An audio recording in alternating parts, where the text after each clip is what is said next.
Opa, carregou. Vamos lá. Então, pessoal, a gente tem 3 capítulos aí que envolvem a parte da termodinâmica desse livro, né? E eles têm uma ordem bem estabelecida que a gente vai falar aqui na sequência, tá? Como eu falei para vocês, da termodinâmica toda, tudo é importante, né? Se a gente for separar, mas esse capítulo 18, para a vida do professor do ensino médio, de um modo geral, ele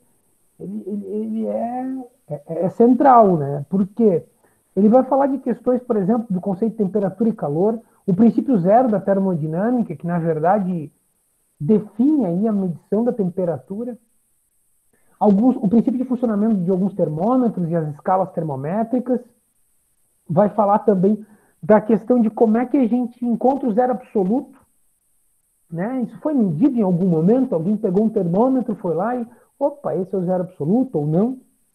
Como é que isso foi feito? Né? A escala Fahrenheit também entra junto aí também, que é dos países de língua inglesa, e dilatação térmica dos sólidos e líquidos. Né? A gente trabalha, hoje a gente vai trabalhar dos sólidos, tá? Então, de um modo geral, é um conteúdo muito forte aí no segundo ano do ensino médio. Na verdade, boa parte dele, do segundo ano, tá? Então, vamos lá. Primeiro, tem uns 3 slides aqui com questões que eu chamei de problematização inicial, que eu gosto, assim, porque são, na verdade, a gente normalmente tem as nossas concepções espontâneas, às vezes não muito clara, às vezes um pouco equivocada, né? Então aqui dá para a gente ter uma noção e, né, detalhando um pouquinho mais. Primeiro, né, como é que a gente pode explicar fisicamente o aumento ou a diminuição de temperatura de um corpo? Né?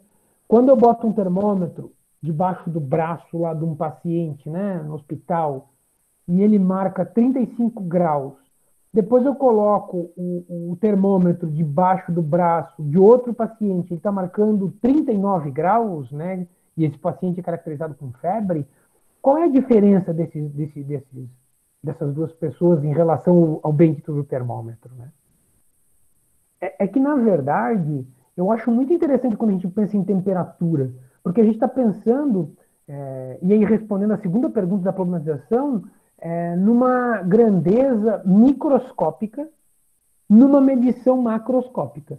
Então, o meu termômetro é como se eu fosse um transdutor. Eu pego uma grandeza microscópica, né, que é a agitação dessas partículas, e transformo numa leitura, né, num termômetro, que utiliza um princípio que a gente vai falar um pouquinho mais adiante.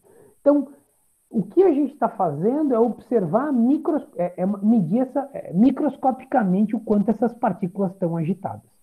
Tá? E aí, pessoal, é muito interessante quando a gente fala de termodinâmica. Por quê? Porque a termodinâmica ela é explicada, a grande maioria das vezes, pelas questões microscópicas. E quando a gente consegue abstrair e imaginar essas situações, fica mais fácil de a gente explicar os fatos, explicar os fenômenos. Tá? Por quê? Porque vai ter ligação muito direta com ela.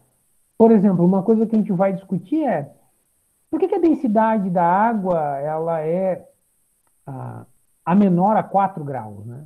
A maior, desculpa, a maior densidade acontece aos 4 graus. O menor volume, né? É um fenômeno microscópico da água que está acontecendo. Tá? Então, mas que é isso? A gente vai ver então em seguida. De um modo geral, a gente já pode sair com uma definição para temperatura, que são a agitação média, né, dessas partículas.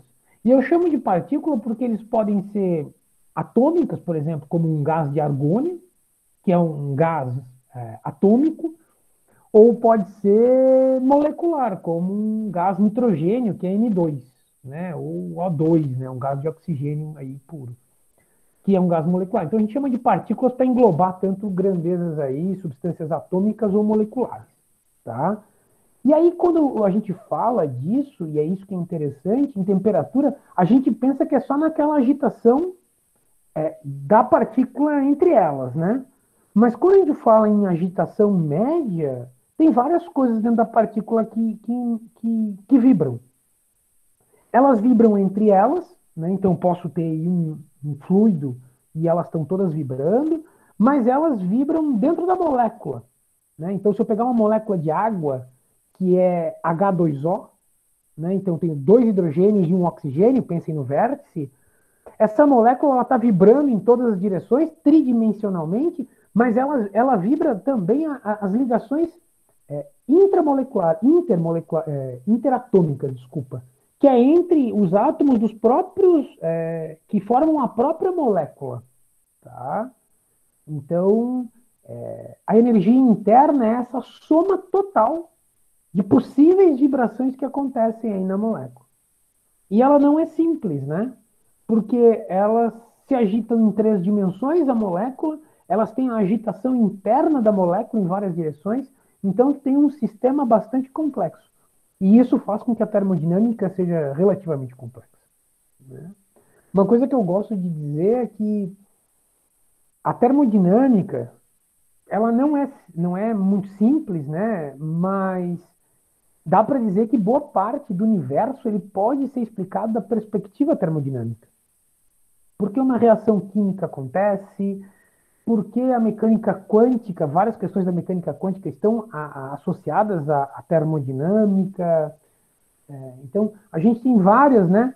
A digestão humana é uma questão termodinâmica, por exemplo. A combustão do motor do carro. Então, a gente tem muita coisa envolvida com termodinâmica. Né? Dá pra, a gente tem um físico que trabalha puramente com termodinâmica, ele é um físico que consegue explicar aí boa parte, para não dizer, quase todos os fenômenos da natureza sob a perspectiva termodinâmica. Tá? E quando dizemos que um corpo está quente, o que a gente quer dizer? Essa é uma expressão, né, bem interessante. A gente tem comumente, né, no senso comum, a gente utiliza muito isso. A gente diz assim, hoje o dia está quente. Sexta-feira passada, marcou 44 graus aqui em casa, 44 graus Celsius, né? Ou o dia está quente, né? E aí vem uma pergunta, é correto a gente falar o dia quente e o dia frio? Ou seria, hoje o dia está com uma temperatura alta ou temperatura baixa? Né? Primeiro, vai depender do quão chatinho o físico é, né? Por quê? Porque o que acontece? No senso comum, né? Rotineiro, das mídias e por aí, a gente utiliza corriqueiramente quente e frio. Né?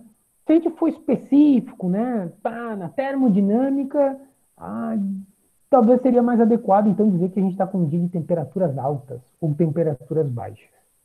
Até os meteorologistas utilizam aí nos jornais quente e frio, né? Mas quente e frio, ele não é uma medição de temperatura, ele é uma sensação de calor. Né? E sensação, ela depende de um para o outro. Né? É por isso que ela fica um pouquinho dúbia. É claro que numa sexta-feira, 44 graus Celsius, tá frio para todo. Desculpa, tá frio, né? Tá quente para todo mundo, né? A gente não vai ter essa dúvida. Tá? Mas tem que ficar claro: quente e frio é uma sensação de calor. E a gente vai definir na sequência o que é calor. Vai entender um pouquinho melhor o que é o calor.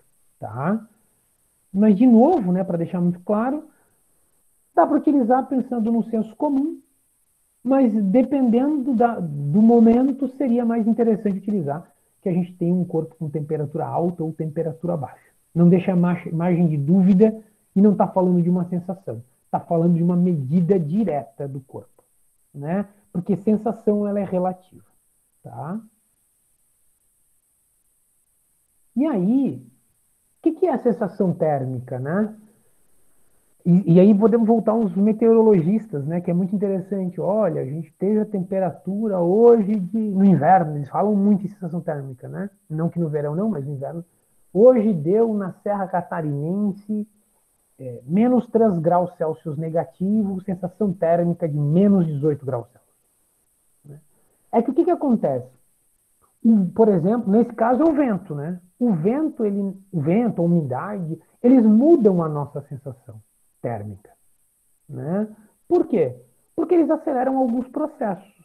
Né? No verão, por que aqui em Jaraguá, Blumenau, Joinville, a sensação térmica fica tão alta em relação a outras cidades do país que trabalham na mesma faixa de temperatura?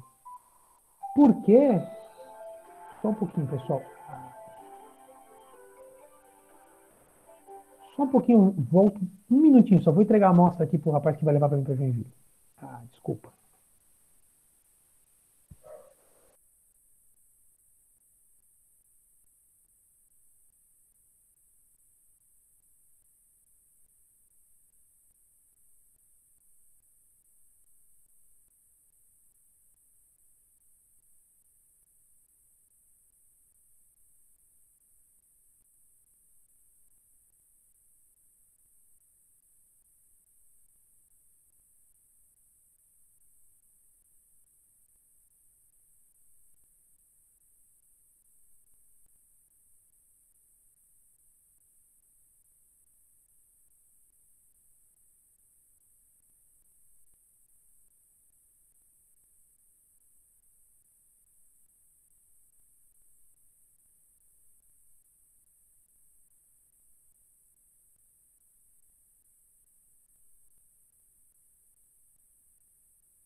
Voltamos então. Estão me ouvindo, pessoal? Sim, aham. Boa. Nós estamos falando de sensação térmica. Por exemplo, o verão aqui em Jaraguá e o verão em Cuiabá. Lá tem a temperatura até mais alta do que aqui. Mas por que, que a nossa sensação térmica é pior do que lá, né? Por que, que a gente tem a impressão de ter uma temperatura mais alta? Normalmente pela umidade do ar. Então, o que, que acontece? A forma com que a gente tem troca térmica com o ambiente, a forma com que a gente tem essa troca térmica, ela acaba dando uma sensação diferente, né, aumentada ou diminuída, do que a temperatura realmente é. Porque, na verdade, quando a gente para pensar, num dia quente, o que, que o nosso corpo faz para tentar manter a temperatura aí em torno de 36,5 graus? A gente transpira, não é verdade? Então, o que, que acontece? Quando a gente transpira e bota suor e fica com suor na pele, como está um dia quente, esse líquido tende a evaporar, não é verdade? Esse líquido tende a evaporar. Quando um líquido se transforma em vapor, ele tem que receber energia, tá? Então, de um líquido para um vapor, ele tem que receber energia. Para ele fazer isso, da onde ele tira essa energia? Do nosso próprio corpo. Então, a gente tem uma sensação de um certo frescor. Deveria ter. O problema todo aqui em Jaraguá, como a umidade do ar é bastante alta a maioria do tempo, né? O que, que acontece? Esse processo é dificultado.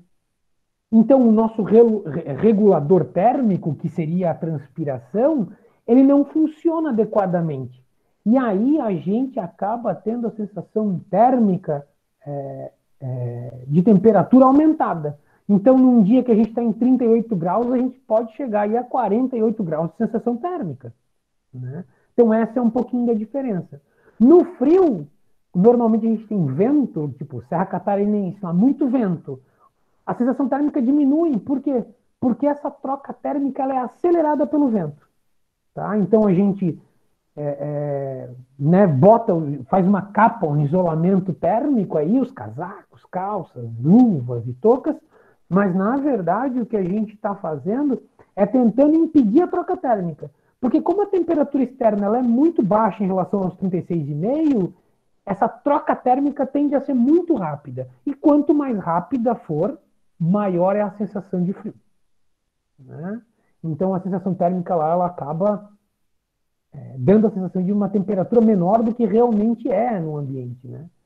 Uma outra coisa que acontece, que gera uma sensação térmica que eu gosto de usar de exemplo, é o seguinte: derruba álcool na pele, né? E sopra. Não dá uma sensação de frescor, de geladinho? O que está acontecendo com aquele álcool?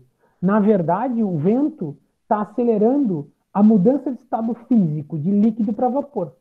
E essa aceleração ela acontece tão rápida que ela precisa absorver energia. E ela absorve energia da onde? Da pele. E aí acaba dando aquela sensação de geladinho. Na verdade, está tendo um fluxo de calor da pele para o álcool, que está mudando de estado físico. Tá? Mas isso vai ficando mais claro ao longo. A gente vai falar de funcionamento de ar-condicionado, de refrigerador e tal. E aí vai ficando mais claro ao longo do processo. Tá bom? Mas a sensação térmica é isso, né? Por isso que quente e frio é um pouco subjetivo. Quando a gente está tratando de termodinâmica propriamente dito, não é muito adequado. Né? A gente até pode utilizar, mas não é tão adequado. Melhor falar nas temperaturas propriamente ditas. E a sensação térmica, então, ela na verdade vai ter. É mais diferente quanto maior a diferença de temperatura entre os dois corpos. Porque calor de um propriamente dito é isso, né? Calor é um fluxo, estou adiantando, estou dando spoiler aqui, né? É um fluxo de energia térmica de um corpo para o outro, né? De um corpo, inclusive, de maior temperatura para um de menor temperatura. Então, tem um corpo de maior temperatura, um de menor temperatura, e essa energia térmica, quando eles têm algum tipo de contato, né, ele acaba acontecendo um fluxo de calor. E aí essa sensação térmica ela vai ser maior ou menor aí, dependendo do tamanho dessa diferença, dessa grandeza de diferença. Né? Se acontecer de a gente ter dois corpos e eles estão com a mesma temperatura, a gente aí vai ter o que a gente chama de equilíbrio térmico, tá? De equilíbrio térmico. Quando a gente está numa condição de equilíbrio térmico, a gente cessa o fluxo de calor, né? Então, sei lá, peguei um copo d'água lá, temperatura ambiente, num dia de 28 graus Celsius. Joguei vários cubos de gelo lá dentro, né? O cubo de gelo a menos 3 graus Celsius. E gelo ele foi até zero, mudou de estado físico e ele começou a aumentar a temperatura, tendo uma troca térmica, né? Assim como ele começou a aumentar a temperatura, a água começou a diminuir. E eles vão até encontrar um momento em que a gente vai ter um ponto de equilíbrio. Meu exemplo não ficou bom, né? Porque o gelo fundiu. Então, daria para pensar ainda nos deixando o gelo sólido, tá? Porque tem uma outra situaçãozinha que tem que detalhar daí para usar como exemplo, né? Poderíamos, para ficar mais claro, pegar e colocar o dedo, né? Tem um copo lá com água a 5 graus Celsius, fui lá e coloquei meu dedo e deixei bastante tempo, né? A gente vai percebendo que em algum momento essa troca térmica, esse fluxo de calor, ele vai cessar e ele cessa exatamente quando a gente teoricamente tem um equilíbrio térmico aí, que também não é sempre simples, né?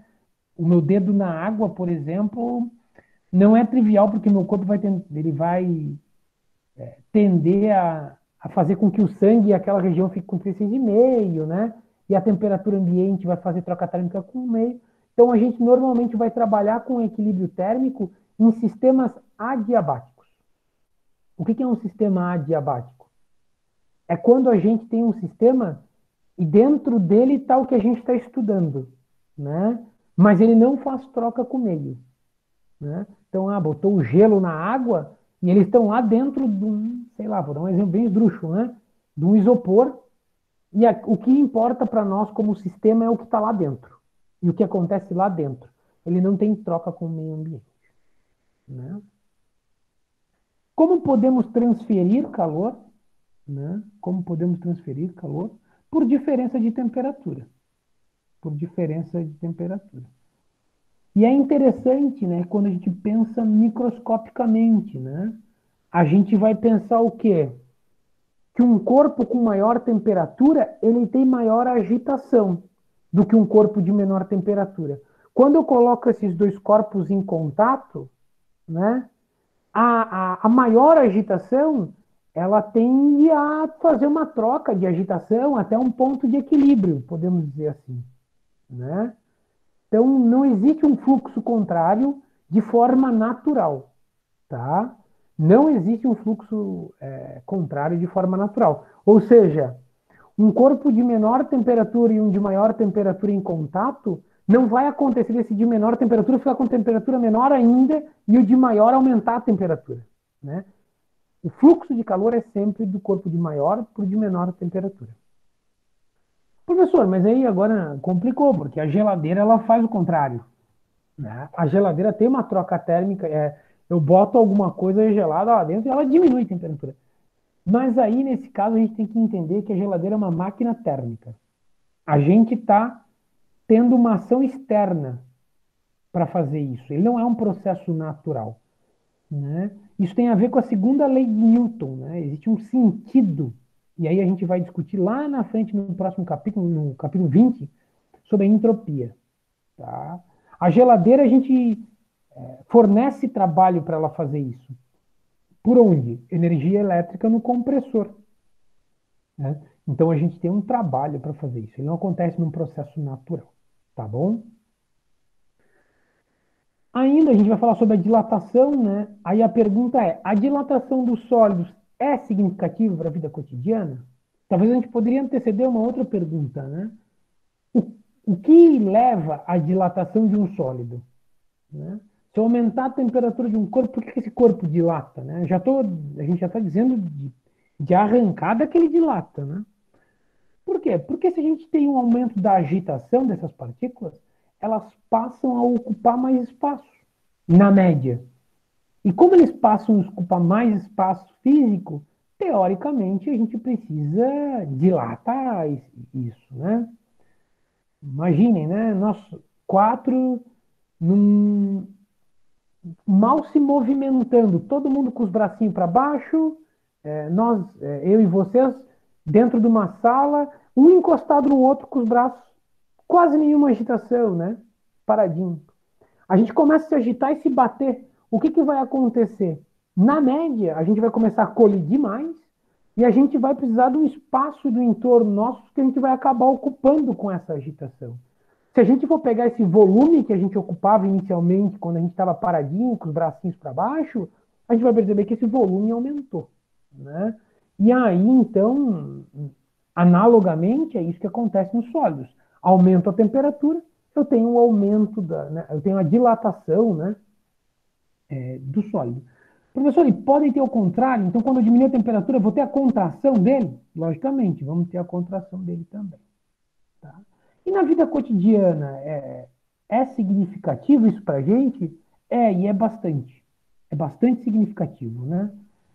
Por mais que em alguns casos a dilatação ela seja bem pequena, e a gente vai entender depois o porquê, por causa do coeficiente de dilatação pequeno, mas ela é significativa na nossa vida comum, né? Por exemplo, o pessoal que é da engenharia civil tem que pensar o tempo todo na dilatação. Né? Por quê? Porque se não considerar a dilatação, a gente pode quebrar, a obra pode desmoronar.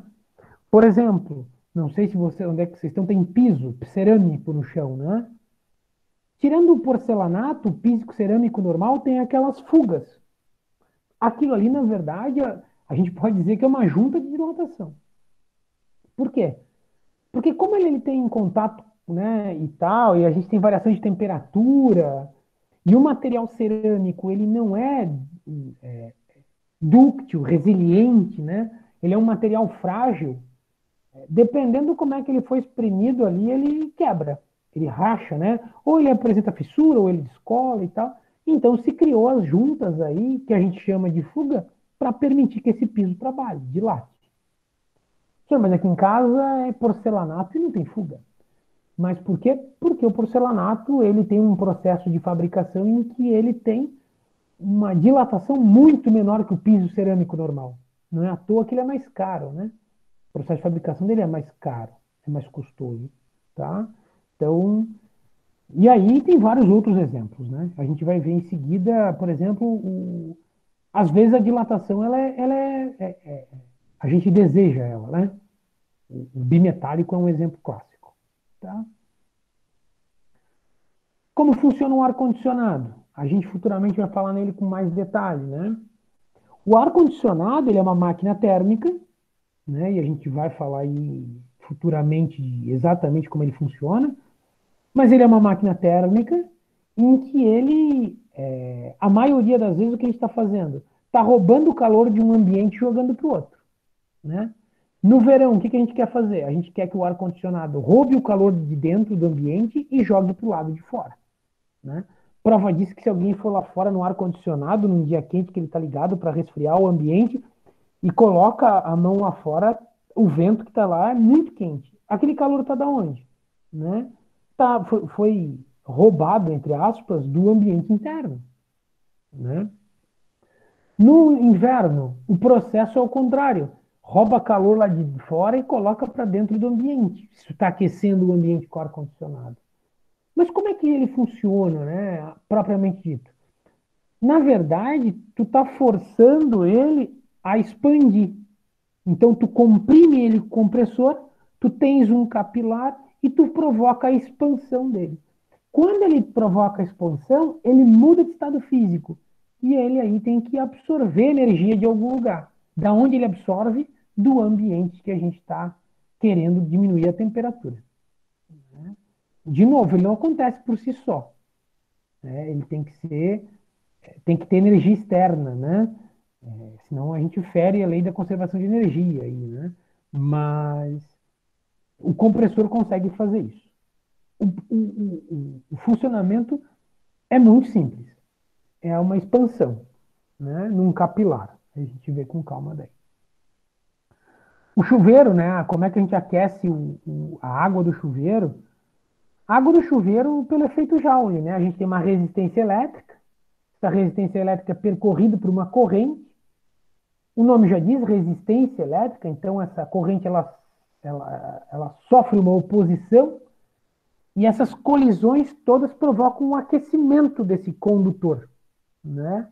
E esse aquecimento ele é colocado em contato com a água, né? Que faz uma troca térmica, então, e acaba aí sendo aquecido em consequência. E a gente utiliza esse princípio de funcionamento para o chuveiro, torneira elétrica e assim por diante, né? Termodinâmica direta também. E outra questão é se a gente pode chegar à agitação zero do átomos e moléculas. Por quê? A gente falou que temperatura tem a ver com agitação. Então, alguém poderia dizer assim, então a gente poderia resfriar algo, e resfriando, resfriando, resfriando, resfriando, resfriando, chegar ao zero absoluto, né, onde ele está todo mundo paradinho, bonitinho. Na teoria pode, na prática a gente não consegue chegar. A gente chega a décimos de Kelvin, mas a gente não chega ao zero absoluto exatamente, tá? Não chega. Muito bem. Outra pergunta interessante quando se fala em escalas termométricas é: existe uma temperatura máxima superior? Né? Será que, olha, tem alguma temperatura? Não existe, pessoal. Não existe uma temperatura máxima. É claro que dependendo da temperatura que a gente tiver, a gente vai ter mudança de estado físico, vai deixar de ser gás, vai se transformar em plasma. E a gente continuar aumentando a temperatura, esse plasma, a gente vai ver aqui os estados físicos da matéria também, o plasma ele vai se transformar em elementos subatômicos, elétron, próton, explode o átomo propriamente dito, né? Acontece no núcleo do Sol lá, né? 5.400, 5.800, 6.000 graus Celsius, né? É muita temperatura. Mas hoje não existe uma temperatura limite, teoricamente, tá? Não existe. Diferente da zero, a temperatura zero, que existe uma temperatura limite que foi definida e tal, né? O zero absoluto, a máxima não existe. Quando rodamos um carro e seu pneu aquece, o que podemos observar em relação ao ar que o enche? Então, lá, estou num dia lá, indo para a praia, BR, o pneu do carro está rodando, né? E a gente vai vendo que a temperatura desse pneu, ela vai aumentar. Seja pelo contato com o asfalto quente, seja pela própria rotação, né? E aí, o que acontece com a pressão desse pneu, né? Na verdade, quando a gente aumenta a temperatura e a gente não muda o volume, que é o caso de um pneu, teoricamente tem um volume fixo ali, a gente vai ter um aumento de pressão interna. Temos que estudar também, então, o diagrama pressão-volume, né? E temperatura, como é que ele se comporta, tá? E aí, exemplo de aplicações desejáveis da dilatação térmica na vida cotidiana, né? Eu comentei um, que é o bimetálico, né? Usado aí como princípio de funcionamento para disjuntor e outras coisas. Ele é um exemplo, na verdade, então, que a gente tem. Sistemas de segurança normalmente utilizam aí, podem utilizar, né, a dilatação térmica como formato. O próprio termômetro em si tem o funcionamento, alguns deles têm como funcionamento a dilatação térmica, né? A dilatação térmica. Aplicações desejáveis, falei para vocês da construção, né? A construção civil se preocupa muito com ele. Acho que todo mundo, se não viu, vai ver em algum momento fotos de trilho de trens retorcidos, né? Porque, na verdade, dilatou, né? Então, tem outras coisas, né? Como é que a gente pode explicar termodinamicamente o uso da panela de pressão pelas nossas mães, né? Agora a gente está falando de nós, né? Todo mundo aqui acho que utiliza ou já utilizou panela de pressão, né? Eu gosto muito de utilizar para economizar aí tempo e gás, e energia do gás, né? Por quê? Porque teoricamente a panela de pressão tu não muda o volume, né? A panela é fixa, mas tu começa a aumentar a pressão interna da panela, né? Devido ao aumento de temperatura. O aumento de pressão A panela ela é fabricada aí para ter um limite, né? E com aumento de pressão, tu aumenta a temperatura de vaporização da água, que é o que normalmente a gente utiliza para cozinhar os nossos alimentos.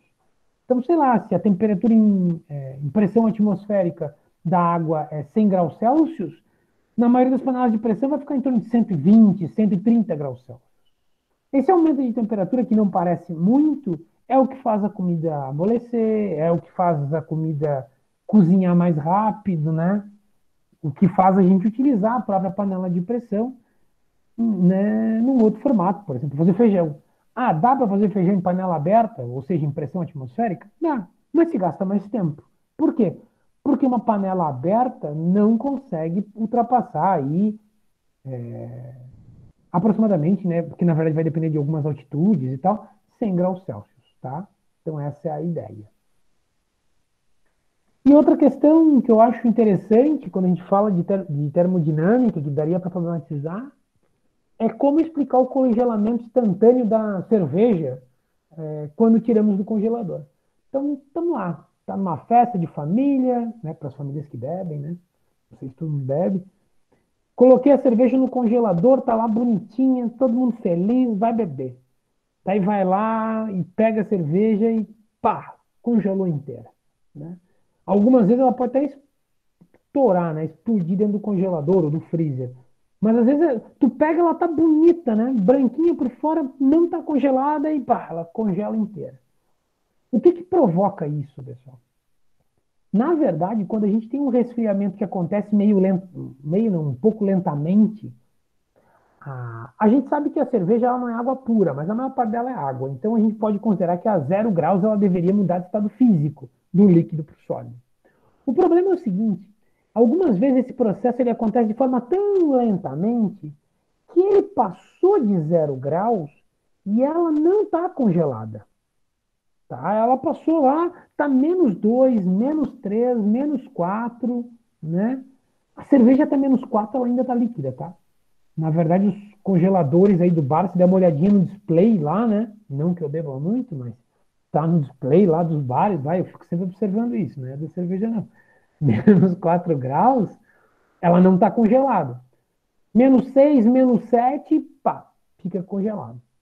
Então o que aconteceu? Ela foi resfriando lentamente, não teve um controle muito exato de temperatura, como essas cervejeiras que controlam precisamente, e ela está numa temperatura abaixo da temperatura que ela congela.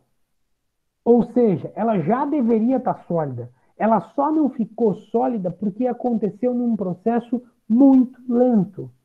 E aí ela está num estado que a gente chama de metaestável. Tá?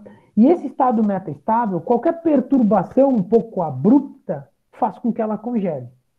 Né? Aí o pessoal diz, não pega no meio da latinha, não sacode, tem um monte de mandinga, né? Isso. Pega por cima. Não tem muita regra. Na verdade, ela está no estado metaestável, ela já era para estar sólida, mas porque ela foi resfriando lentamente, ela ainda está líquida. E aí tu dá uma perturbada nela, ela muda instantaneamente.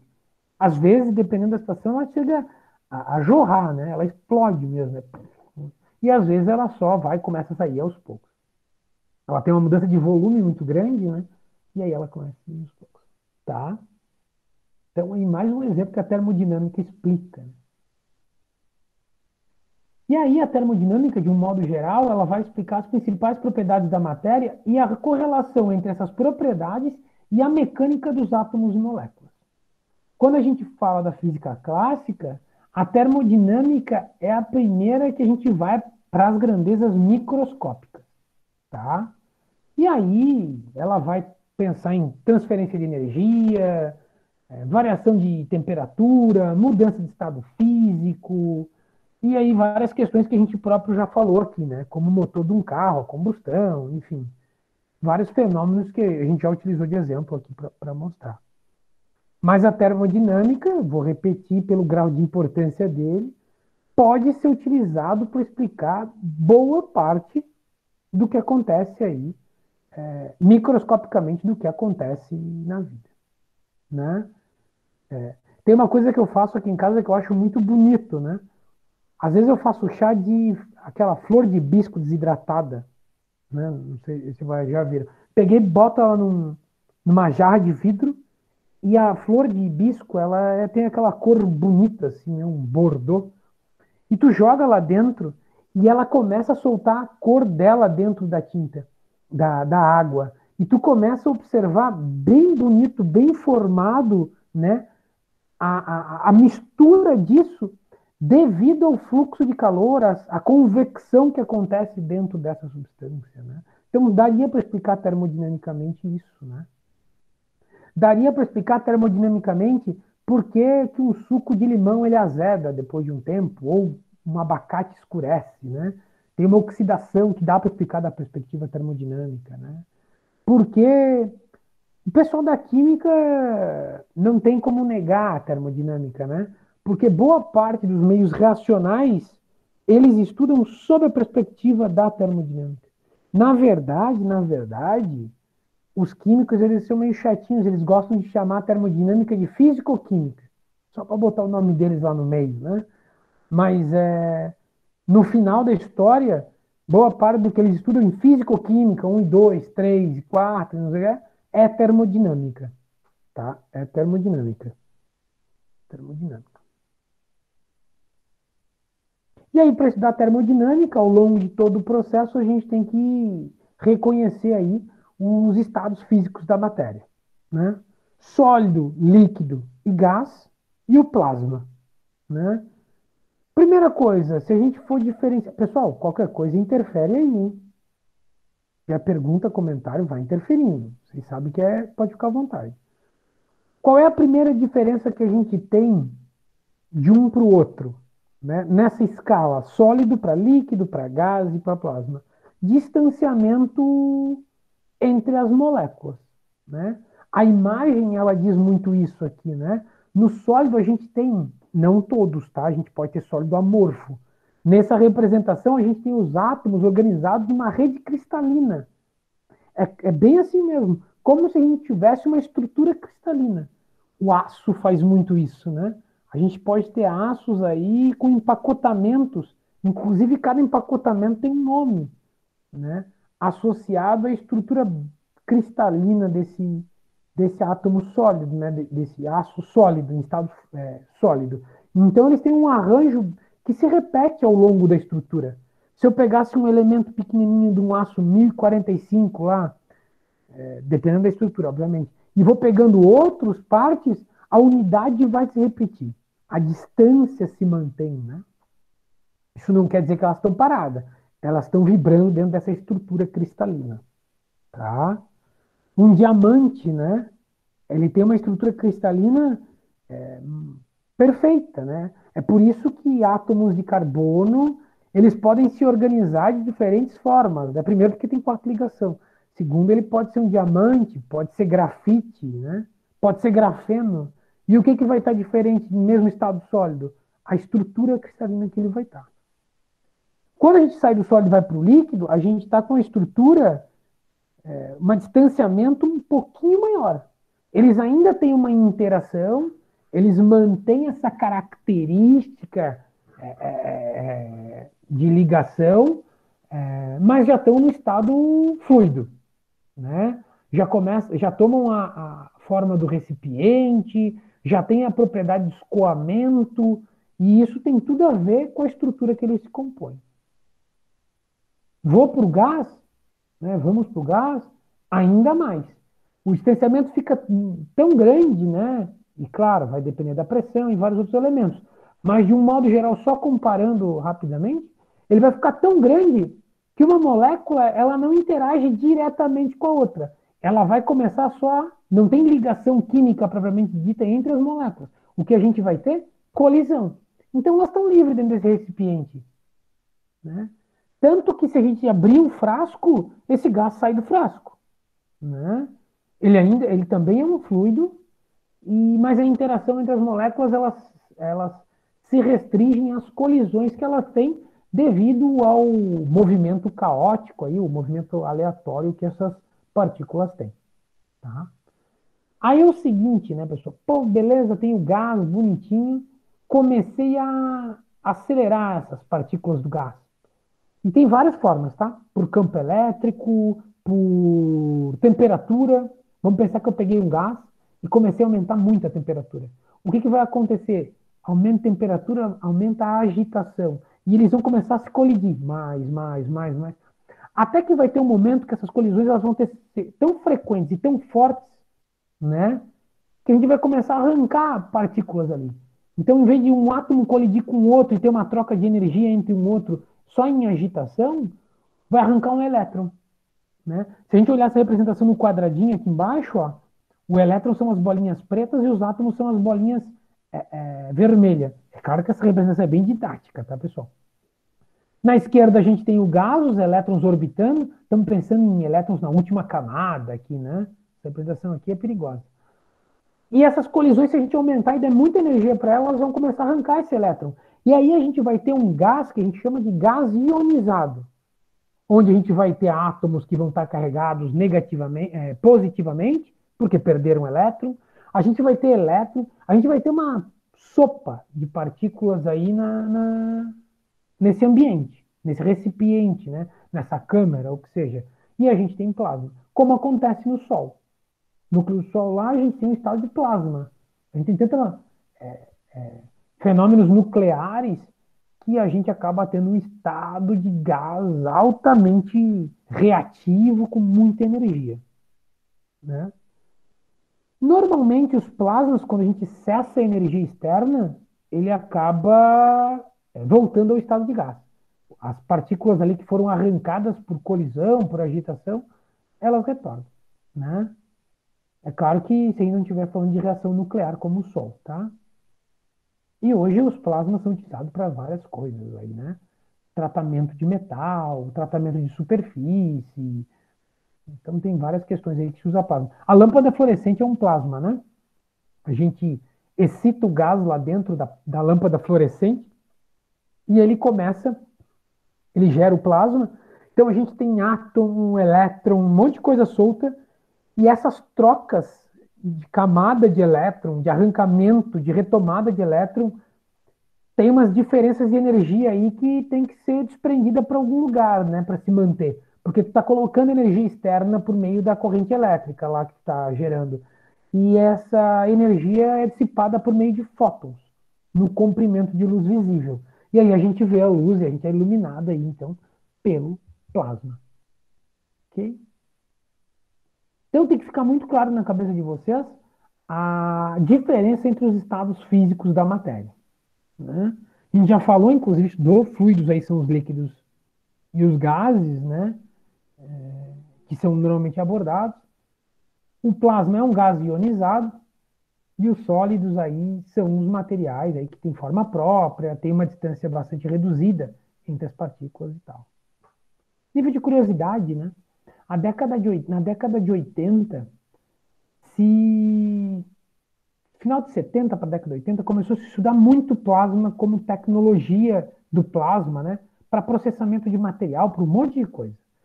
Mas é um meio tão complexo, pessoal, tão complexo, que a gente não consegue normalmente desenrolar com modelos físicos simples. Né? Então ele acabou ficando um pouquinho de lado. Ele era muito promissor, né? Mas ele não tem se confirmado tão promissor quanto esperava. Né? Pela dificuldade em manusear o plasma, em manter o plasma, enfim, várias questões aí que envolvem. Tá? Bem definidos os estados físicos da matéria. Esse slide ele é muito interessante porque ele caracteriza o que são as três leis da termodinâmica que a gente vai trabalhar fortemente então nesses capítulos. A lei zero da termodinâmica, ela é a base para a medição de temperatura. Eu vou usar uma expressão bem... Ela é até meio bobinha, né? Por quê? Porque ela só define, né, como é que a gente tem uma comparação de temperatura, como é que a gente faz a medição de temperatura.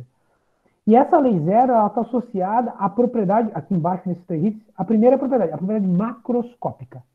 É aquilo que eu falei no começo. Vai um paciente no hospital, mede a temperatura do corpo, ele está fazendo uma leitura macroscópica de uma grandeza microscópica. Então, ela é a base da medição da temperatura. A primeira lei da termodinâmica é a conservação da energia e da massa. Ela mostra uma relação entre os sistemas termodinâmicos e a geração de trabalho. Como é que a gente pode, né, gerar trabalho por meio de sistemas termodinâmicos. A segunda lei da termodinâmica, ela tem a ver com entropia. E a entropia vai dizer em que sentido, né, os fenômenos acontecem. Né? Por que, que a gente não consegue juntar os... Derrubei uma xícara no chão, ela se quebrou toda. Ela se voltar à forma original não é um sentido comum. Né? Não é possível ela fazer isso num processo natural. Por quê? Porque entropicamente ela feriria a lei, né, a segunda lei da termodinâmica. Vou fazer um parênteses aqui, né? Toda vez que alguém inventar que gerou um moto perpétuo e tal, e você estiver na dúvida, assim, ó, não, isso aí fere a segunda lei da termodinâmica. Ninguém questiona, entendeu? Por quê? Porque é isso, na verdade, né? Quando as pessoas acham que inventaram o moto perpétuo, estão gerando energia aí a rodo, né? Energia infinita, lá, dá para dizer assim, ah, não, isso aí fere a segunda lei da termodinâmica. Não tem problema, não, tá? E aí a segunda lei da termodinâmica ela tem a ver diretamente com propriedades microscópicas que dizem a direção que acontecem os fenômenos termodinâmicos. Né? E a primeira lei aqui que eu pulei, está em laranjadinho aqui, ela tem a ver com a teoria cinética dos gases. Então, cada uma das leis está associada aí a uma dessas de baixo. A lei zero é a propriedade macroscópica. A primeira lei, teoria cinética, e a segunda lei, a propriedade microscópica. A lei zero, pessoal, temporalmente ela acabou aí sendo chamada de zero, porque ela veio como uma definição posterior aí, né, para deixar amarrado e satisfazer as três leis, né? Temporalmente aí tem uma questão de definição dela, tá? Então, de um modo geral, termodinamicamente a gente vai trabalhar com as três leis e essa é a ideia. Primeira temperatura e o princípio zero da termodinâmica, né? Na verdade, em miúdos, a gente vai dizer assim, ó, que quando eu vou botar esse outro slide aqui, eu acho que vai ficar até mais fácil. Então tá, é esse aqui, ó. Ele vai definir exatamente qual é a lei zero, né? Eu vou considerar dois corpos, o corpo A e B, e eles estão em contato térmico com o terceiro corpo C, que nesse caso aqui ele é o nosso termômetro. Então, quando eu pego o meu termômetro e encostei lá num corpo A, medi a temperatura, tá até na figura aqui, 22 graus e meio, né, graus Celsius.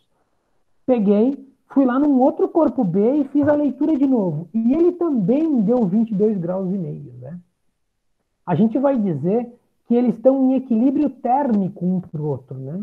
É uma medida indireta para dizer que eles estão na mesma temperatura, né? E aí, se eles forem colocados um contra o outro, não vai ter troca térmica, né? Então, a lei zero, se a gente procurar entre os vários enunciados possíveis, mas que dizem a mesma coisa, ela diz o seguinte: se os corpos A e B estiverem separadamente em equilíbrio térmico com um terceiro corpo C, então A e B estão em equilíbrio térmico entre si. Né? De novo, se os corpos A e B estiverem separadamente e eles estão em equilíbrio com o terceiro corpo C, no nosso caso aqui o termômetro, né, que a gente fez a leitura, então A e B estão em equilíbrio térmico entre si. Né? Então ele faz uma definição, ela acaba vindo então para deixar amarrada essa questão do equilíbrio térmico entre corpos.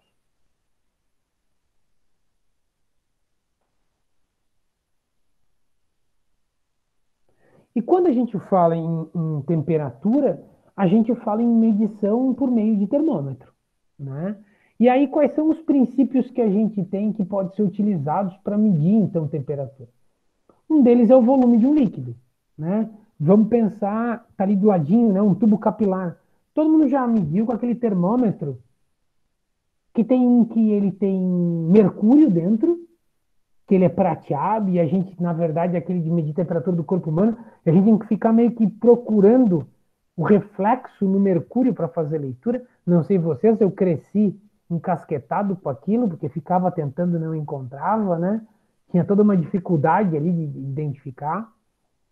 Pode ser hoje em dia com um álcool com corante, né? Então esse tubinho ele é vermelho lá dentro, líquido, e fica mais visível, inclusive. Na verdade, esse termômetro ele acaba sendo o quê? Um bulbo. Ele tem um líquido bem. Ele tem um líquido lá dentro que vai dilatar com o aumento da temperatura.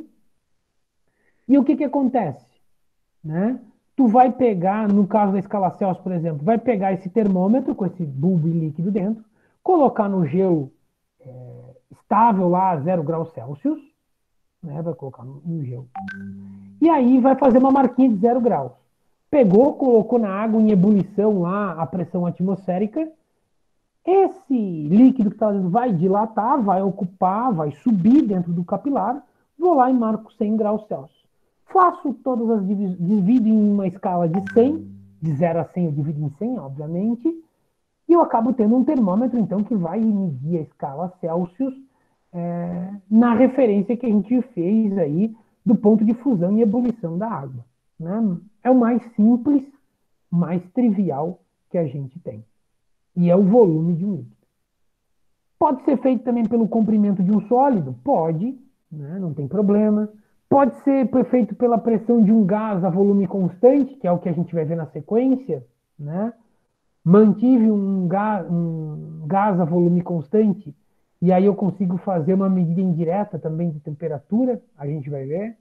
Esse termômetro é bastante importante para a física. O volume de um gás mantido a pressão constante, né? Também dá para fazer.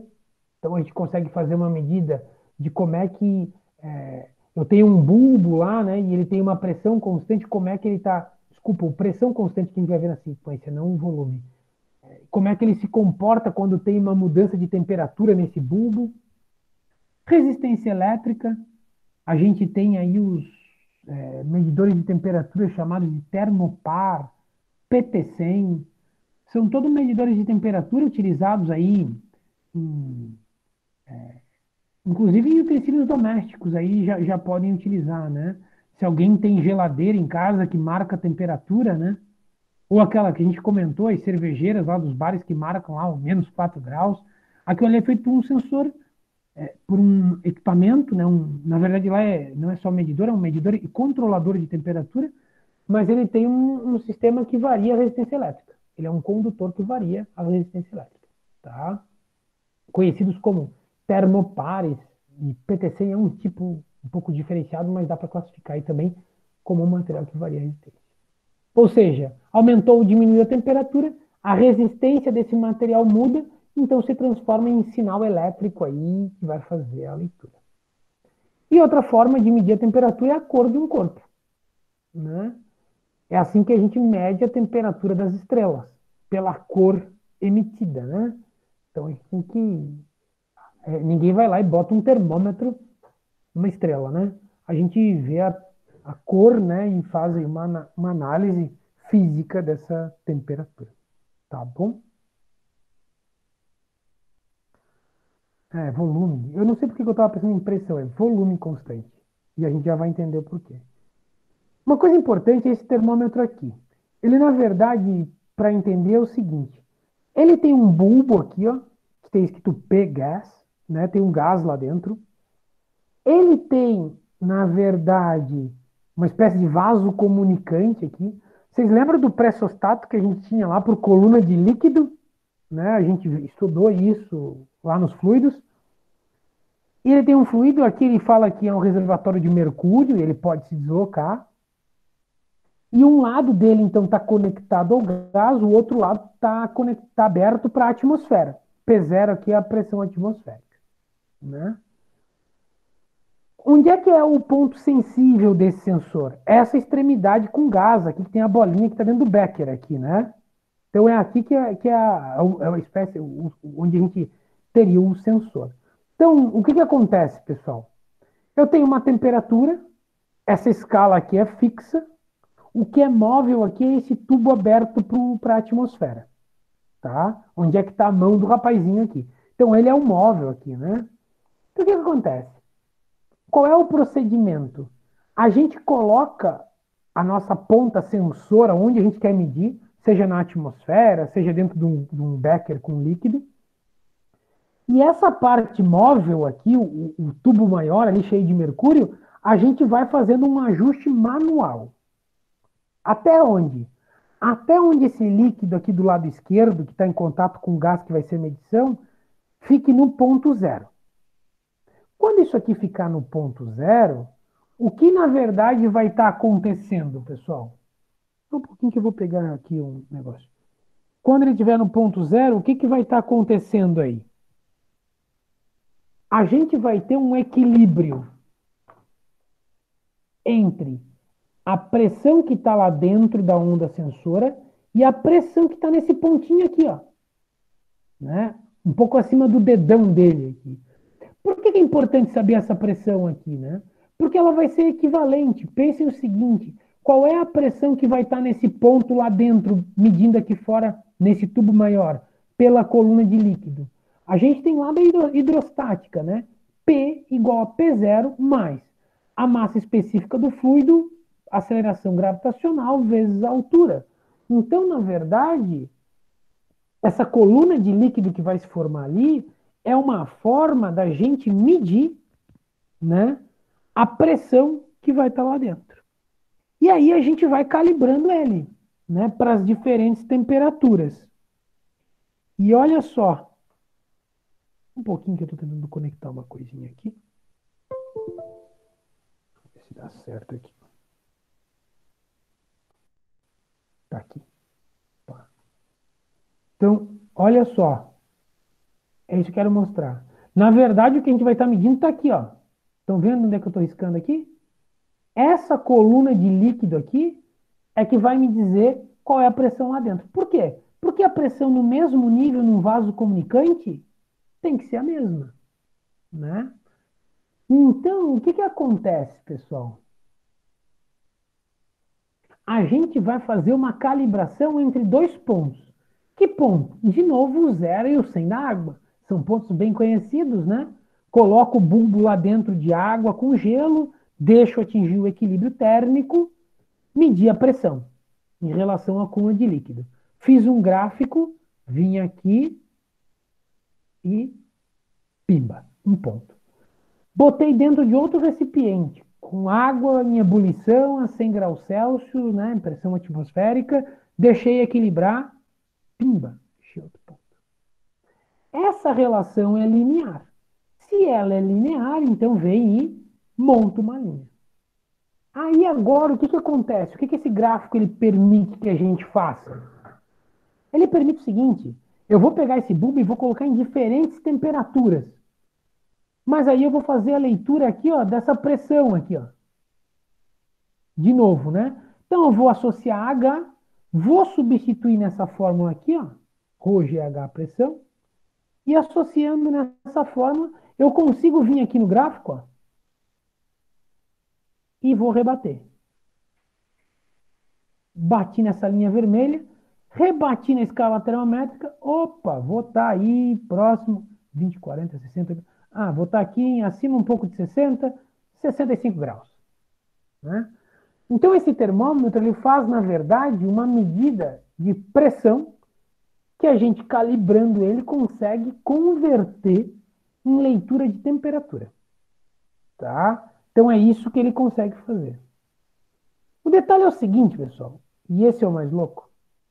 Começaram a fazer várias curvas dessa e começaram a perceber que isso aqui tinha umas inclinações interessantes. E que todas elas, indiferente do gás, convergiam para o mesmo lugar.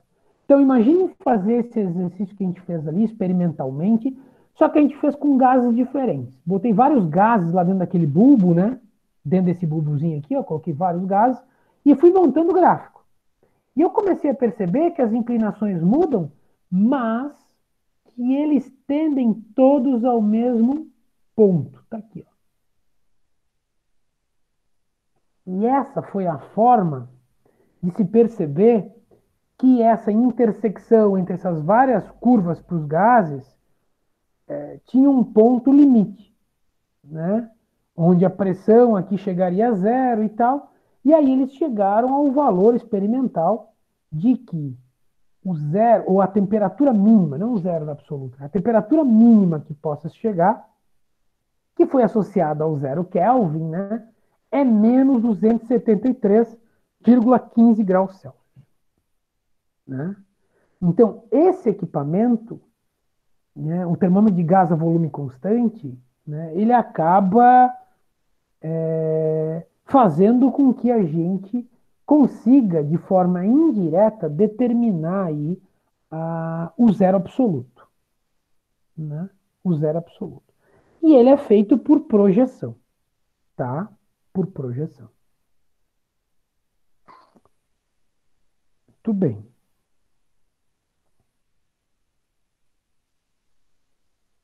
E aí, claro, aqui vale para vários gases, vai sempre convergir para aquele ponto ali.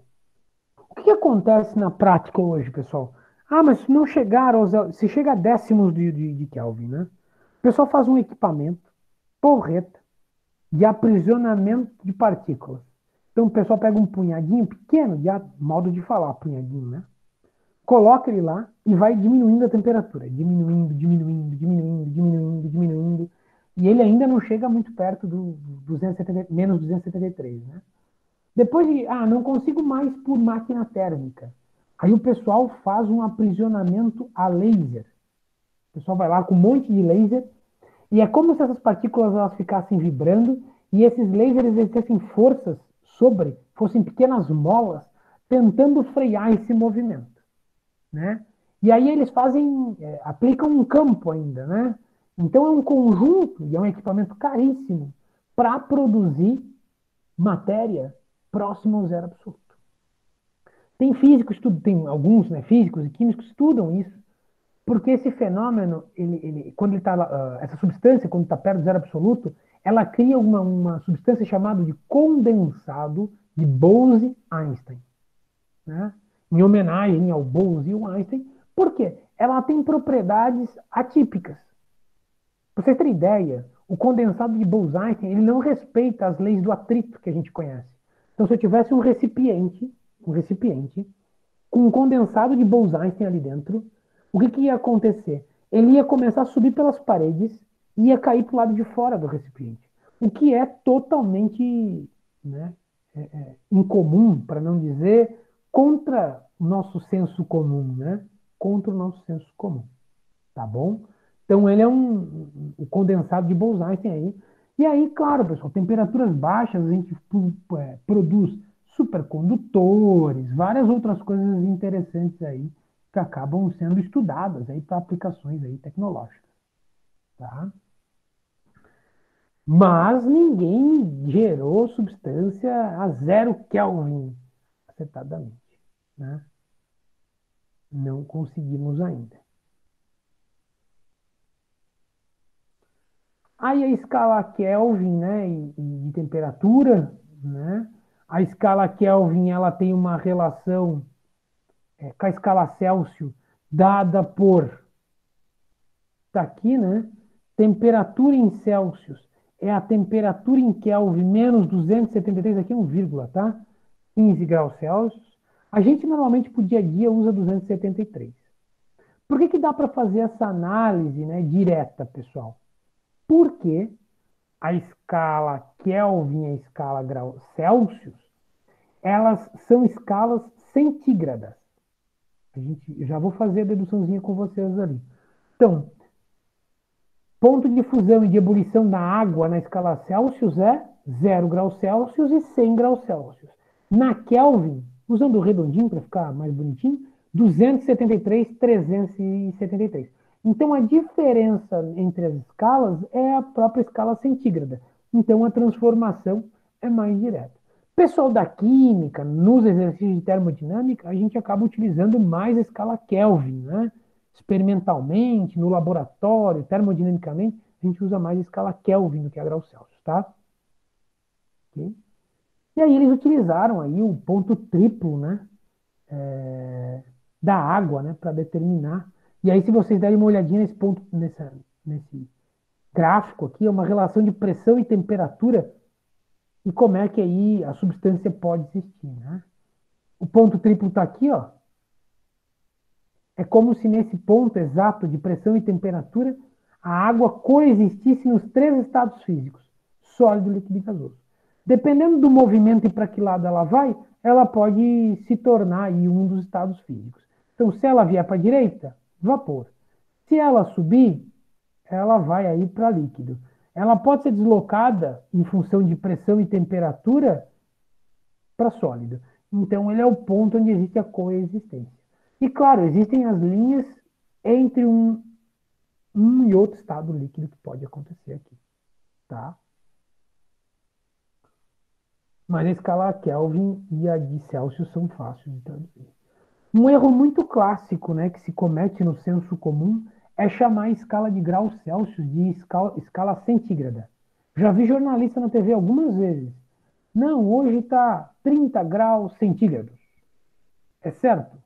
Esse C maiúsculo não é centígrados, é Celsius. Tá? Eles acabam usando equivocadamente por causa do C e porque ela é uma escala que a gente usa ela na divisão do 100, né? A divisão centígrada. Mas não é correto falar em 35 graus centígrados, 30 graus centígrados. É 35 graus Celsius. Tá? Temos ainda a escala Fahrenheit.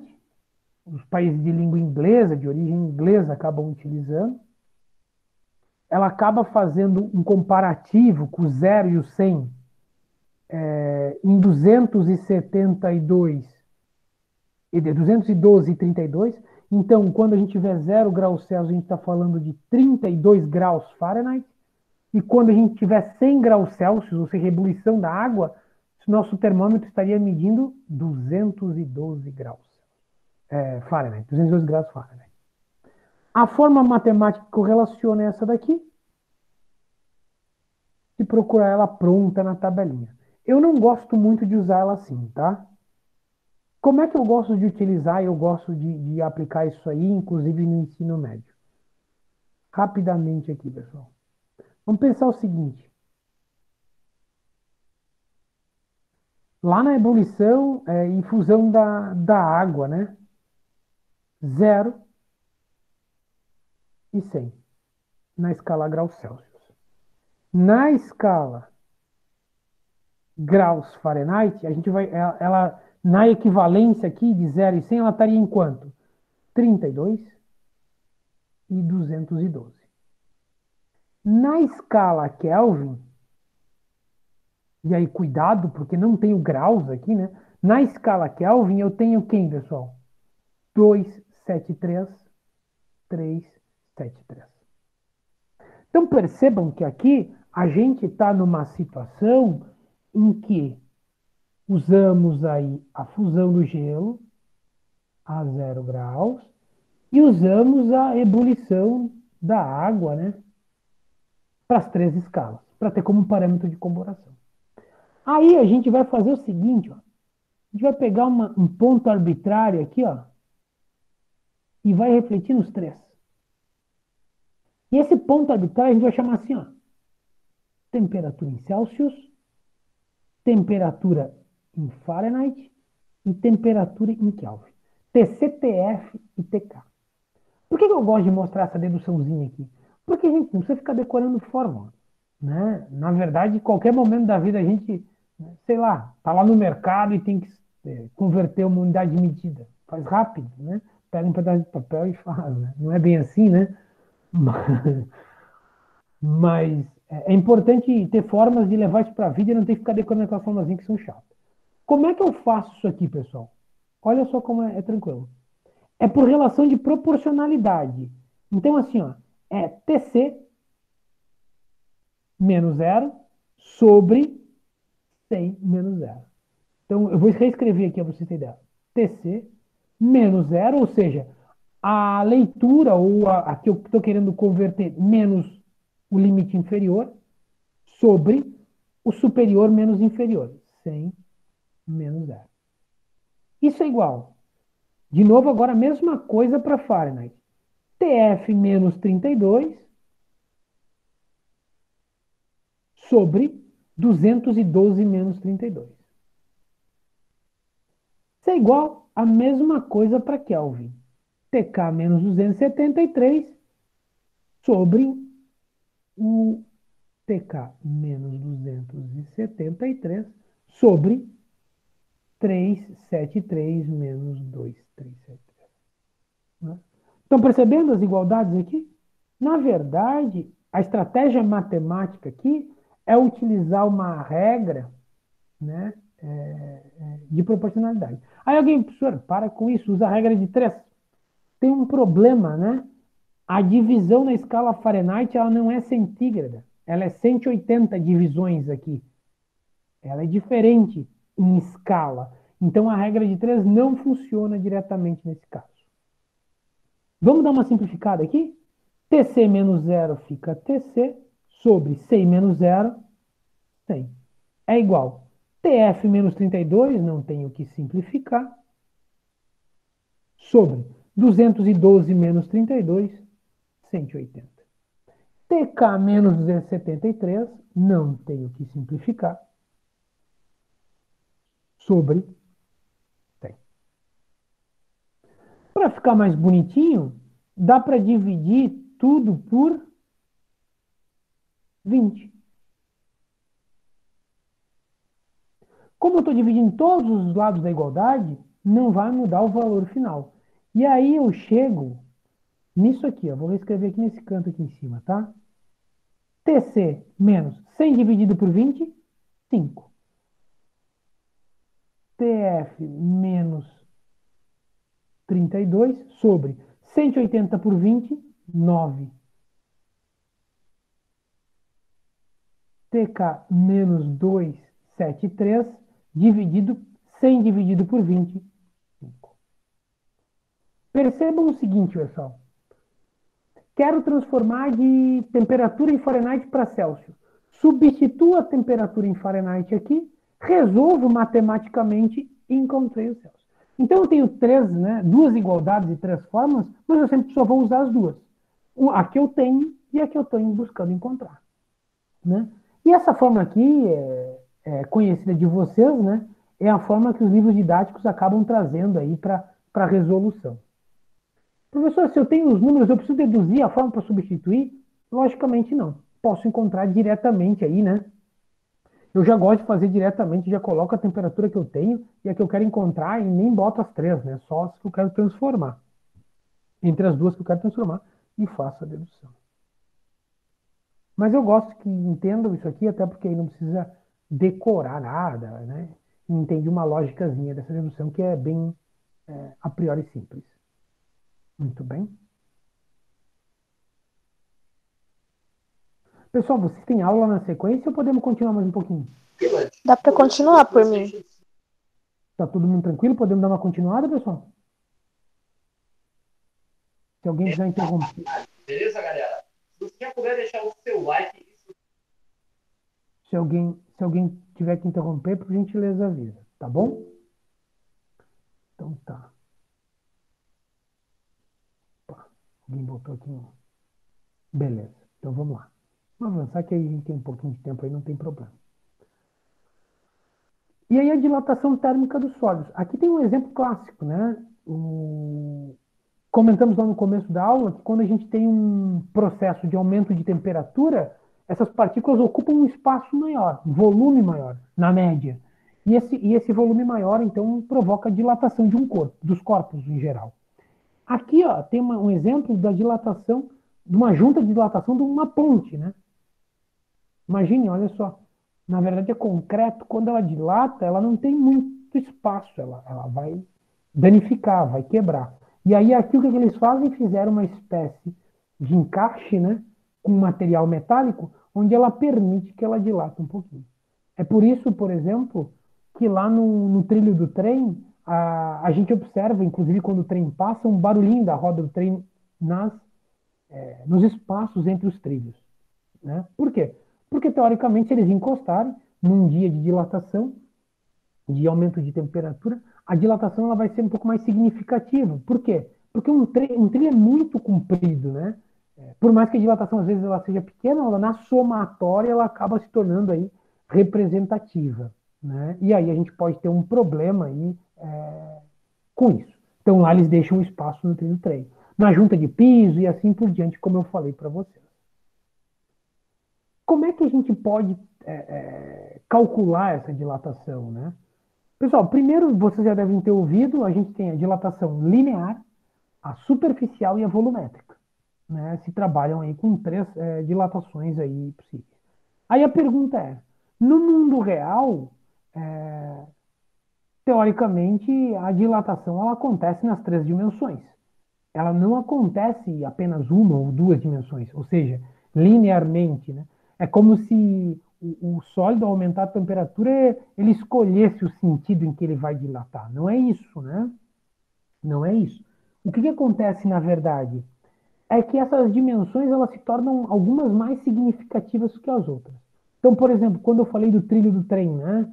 Ele é um exemplo clássico. Ele é uma barra comprida, né? Muito comprida, e se a gente pensar na altura e na largura do trilho do trem, ela é muito pequena se comparado ao tamanho, ao comprimento, né?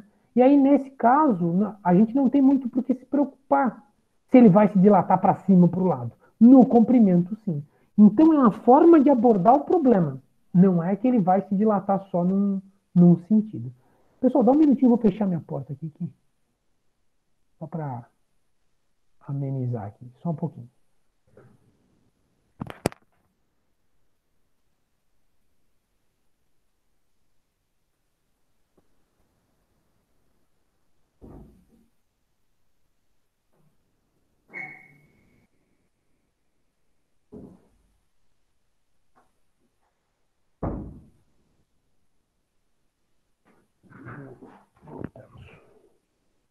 Voltamos. Vamos lá. Então, como eu estava falando para vocês, na verdade... Opa, meu microfone, acho que desconectou.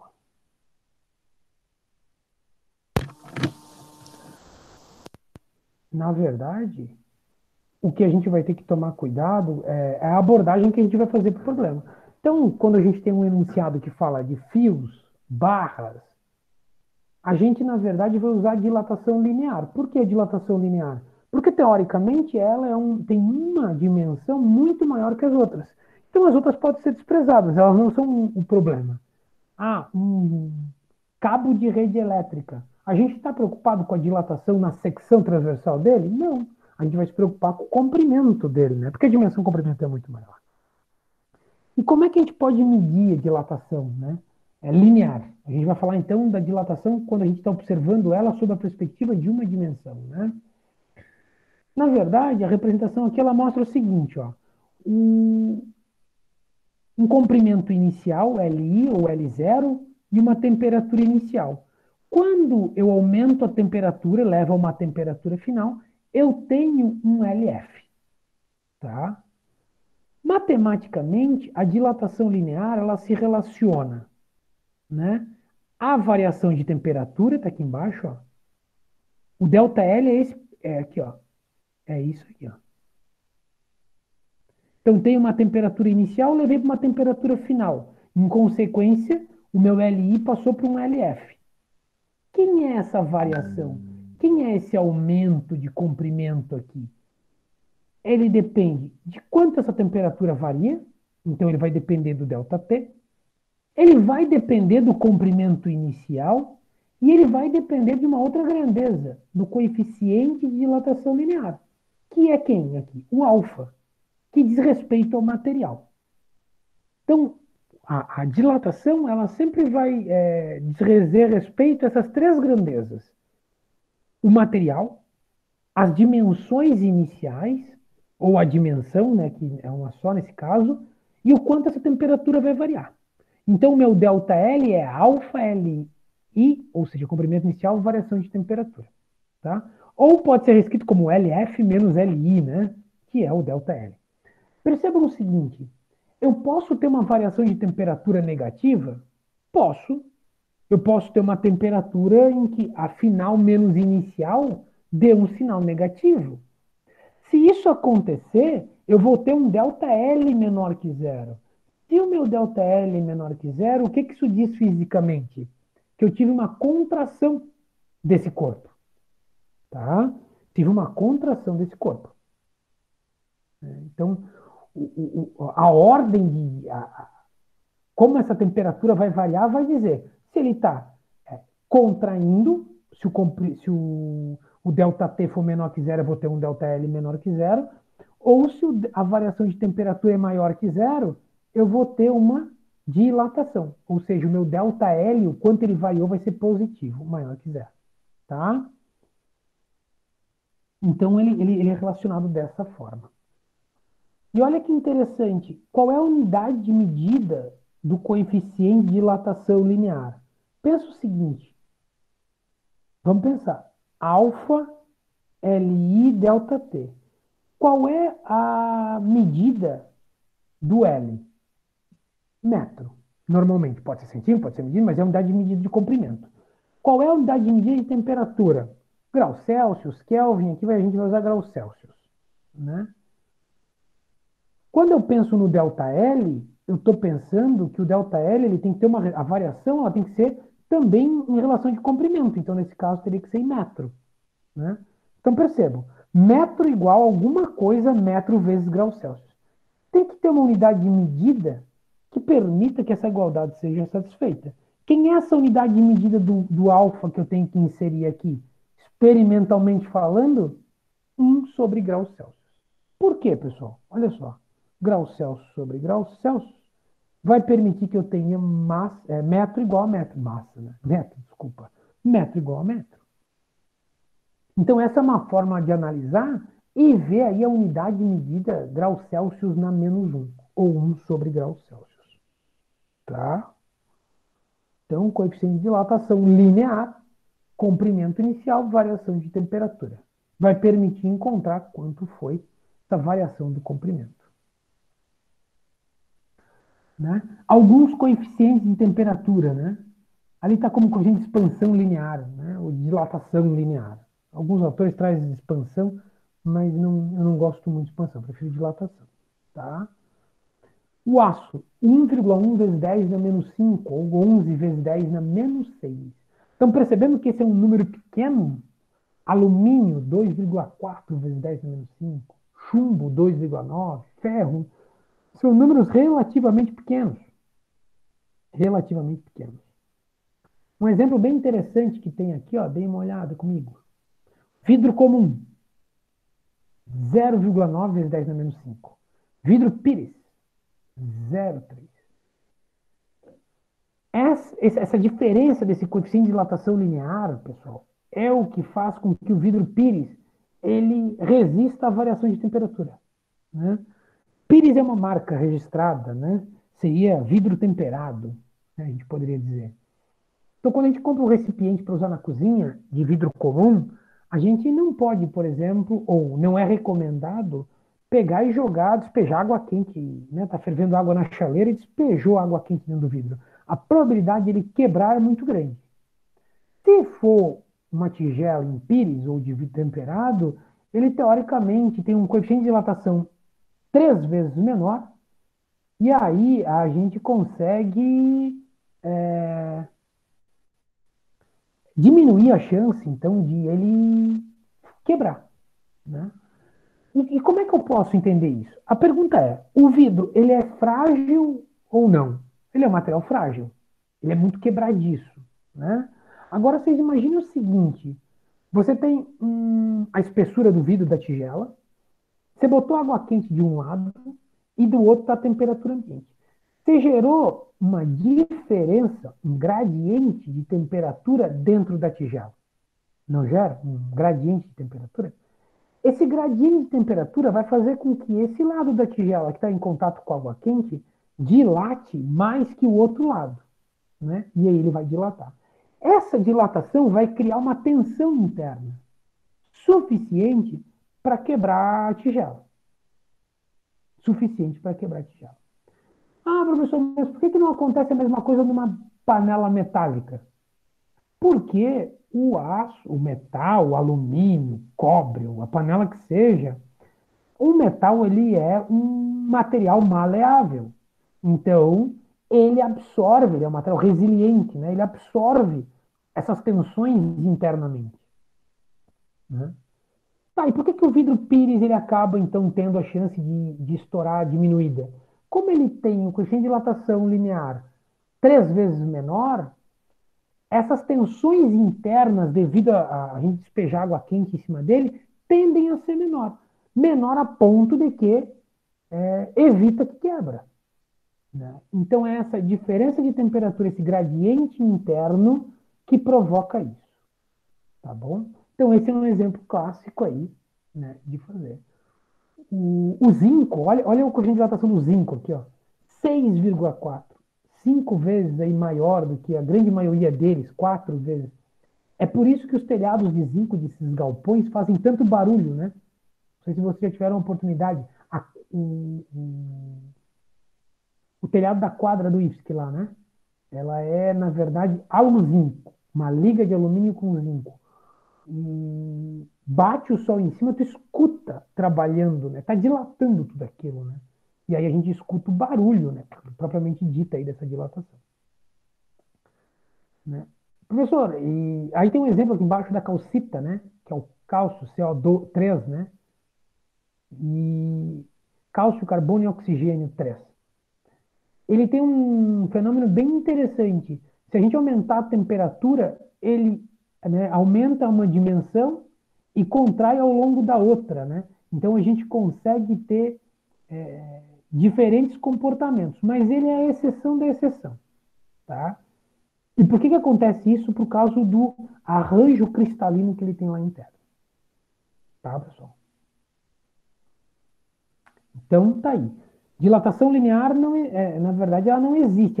Ela não existe só a linear. O que a gente tem é volumétrica. A gente faz uma abordagem linear porque uma dimensão é muito maior que as outras. O alfa tem valores pequenos, né? E ele depende de cada material, tá? De cada material.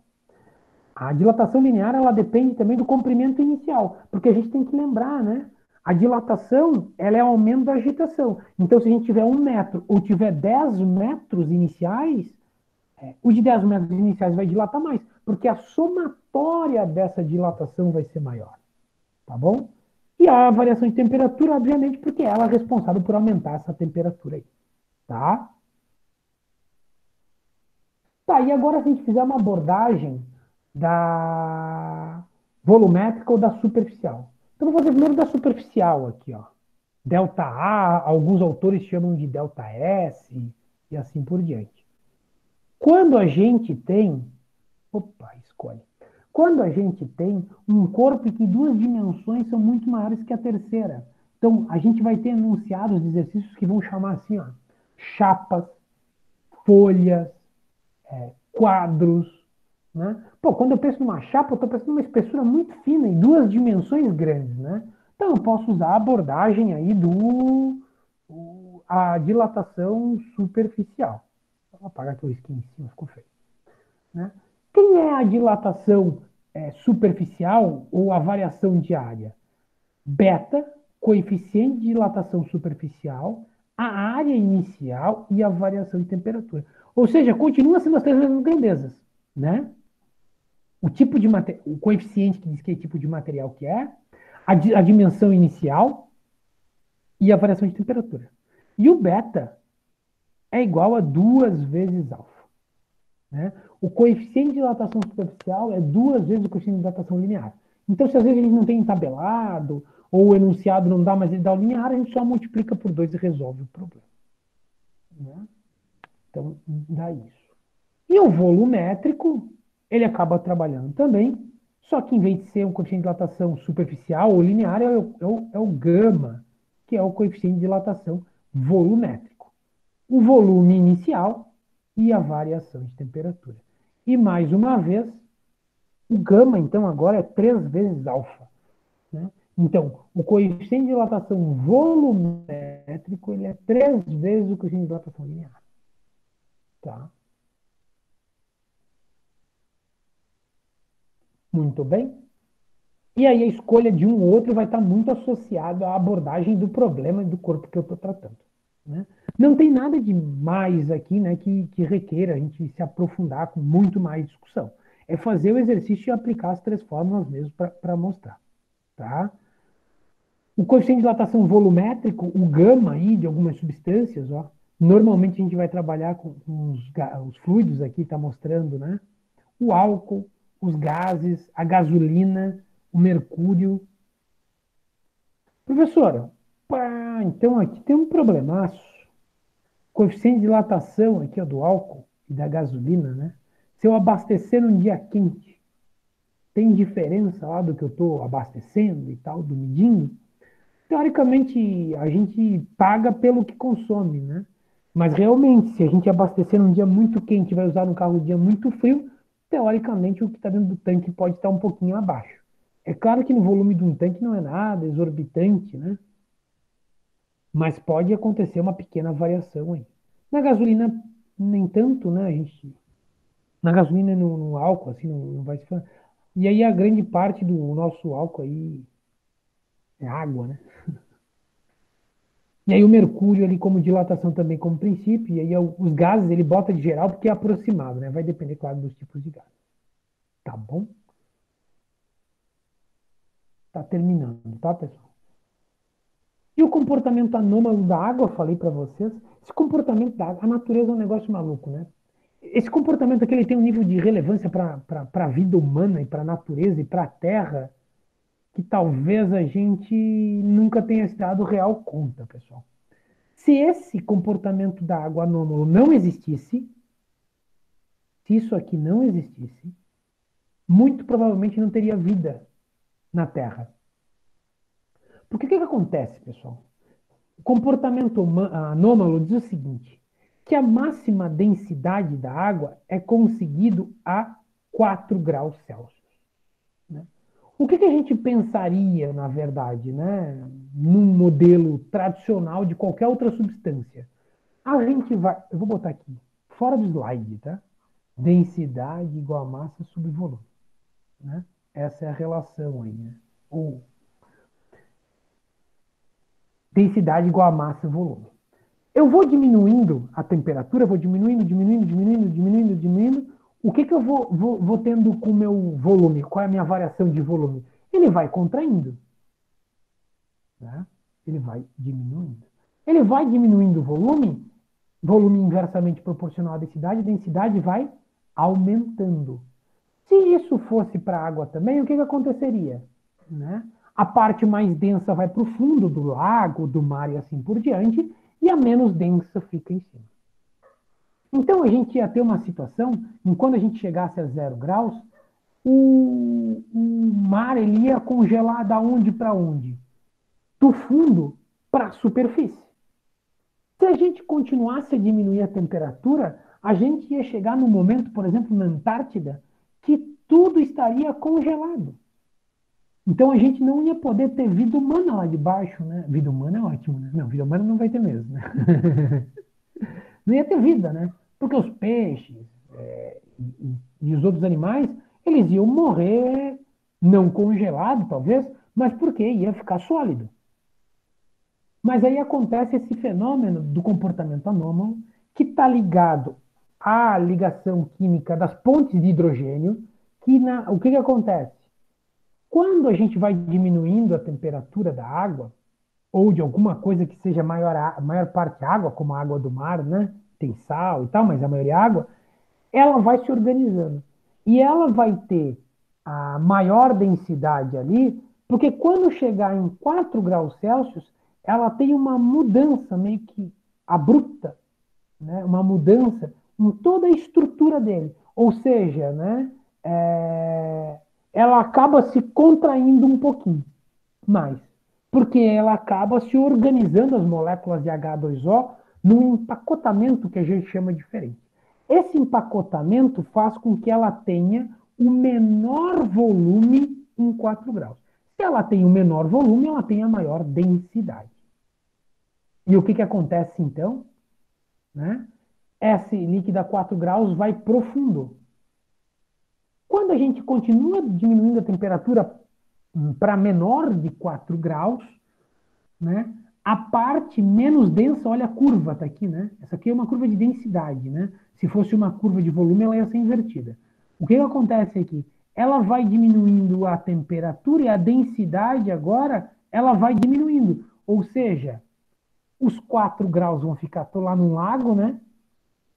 Vou estar com 4 graus lá embaixo, graus Celsius, e a temperatura aqui em cima vai estar menor. A ponto de que ela vai começar a congelar aqui em cima. E vai formar uma camada de gelo em cima, com a parte de baixo do lago, do mar, do oceano, líquida. E aí o congelamento vai acontecendo da onde? De cima para baixo. Né? E a gente sempre vai ter uma região lá no fundo, né? A não ser que seja muito raso, né? Mas na Antártida e tal, que a gente vai ter fluido líquido lá embaixo, né? Água do mar, fluido, permitindo então que a gente continue tendo vida lá embaixo, seja alga, seja animal, seja o que for. Tá? Mas isso tem a ver com o comportamento que diz que a maior nível de densidade da água acontece a 4 graus, quando ela tem um grande empacotamento.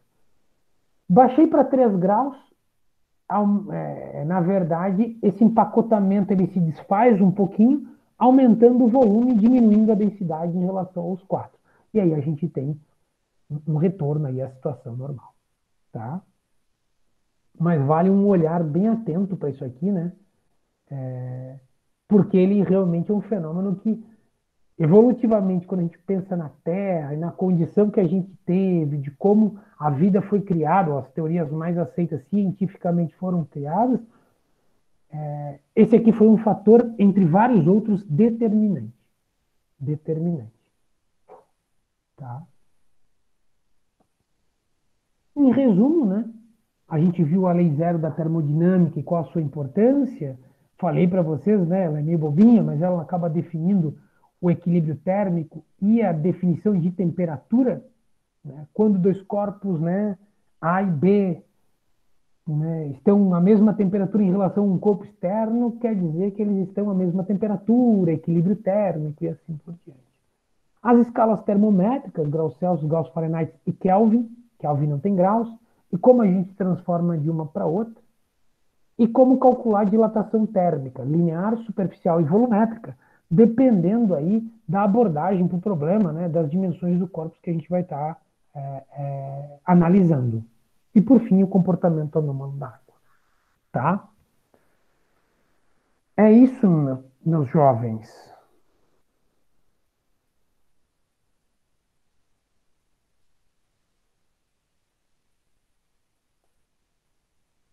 Beleza? Kathleen, 3 para as 9. Bonzinho? Logo tô indo. Não, tranquilo. Perguntas, pessoal? Comentário? Pergunta sobre o conteúdo? Alguma dúvida sobre a atividade que vocês têm que fazer para os capítulos das ondas?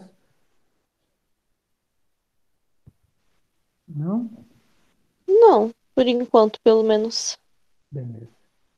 Então tá. Eu vou colocar essa gravação lá no Cigar também, tá? Então tá disponível para quem quiser dar uma olhada. Aquela sugestão básica, lê o capítulo todo do Halliday com bastante atenção, né? E assim, pessoal, vocês já viram uma velhinha na praia? Ela toma um caldo, né? E ela tem dificuldade de levantar e ela fica tomando caldo. Aqui a gente vai estar nessa onda agora pro final. Não dá para bobear que vai começar a tomar caldo, né? Então, assim, não deixem acumular a lista de exercício, né? Eu fico um pouco preocupado, não sei como é que vocês estão nas outras unidades curriculares, mas qualquer coisa conversem comigo. Professor, estamos afogados. Tá todo mundo pedindo coisa agora, né? Sei que a gente está na reta final do semestre para todos os professores, né? Dia 23 termina para todo mundo. Então, não deixa chegar lá no dia 22 e professor, não dei conta e agora, né? Tem que me falar antes para a gente começar a pensar estratégias e saídas, tá bom? Estou tentando ser um pouco compreensivo com a questão também de prazo e várias outras coisas aí, porque eu sei que também não está fácil para vocês aí, tá bom? Sim, beleza. Beleza. Então tá. O resto do pessoal tá todo mundo de boa também?